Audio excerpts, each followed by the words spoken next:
Morning அடிக்கிற குளிரில் மழையில் செம்ம குளிர் இழுத்தி போத்தி தூங்க ஆரம்பித்தோ தான் 8 மணிக்கு தான் எழுந்தேன். 6 o'clock எழுந்திக்கணும், இல்லை 7 ஆச்சு எழுந்துக்கணும்னு நினச்சேன். ஆனால் எழுந்திக்க முடியல. ஒரு வழியாக 8 o'clock எழுந்து சமைக்க ஸ்டார்ட் பண்ணியாச்சு. ரொம்ப நாளாகவே, அதாவது 1 வீக்காகவே நான் பூரி சுடணும்னு பிளான் பண்ணுறேன். அது எல்லாமே ஃப்ளாப் ஆகிட்டே இருந்தது. இன்றைக்கி எப்படியாவது சுட்டுடணும்னு சொல்லி பிளான் பண்ணி காலையிலே சுட ஸ்டார்ட் பண்ணியாச்சு. அவங்க அப்பா இன்றைக்கி என்னமோ தெரில, திடீர்னு நான் ஆஃபீஸ் போய் சாப்பிட்டுக்கிறேன், எனக்கு பேக் பண்ணி வச்சிருன்னு சொல்லிட்டாங்க.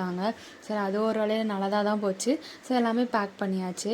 காய் வாங்கலான்னு சொல்லிட்டு கிளம்புனோம். என்ன நேரமோ தெரியல, மழை வந்து அந்த காய் வாங்குறதே ஃப்ளாப் பண்ணி விட்டுருச்சு. ஸோ அதனால் அவங்க அப்பாவுக்கு இன்றைக்கி டிஃபன் பாக்ஸுக்கு எக் ரைஸ் தான் செஞ்சுருந்தேன். சைட் பை சைட் சாமி கும்பிடணும், இன்றைக்கி ஃப்ரைடே இல்லையா.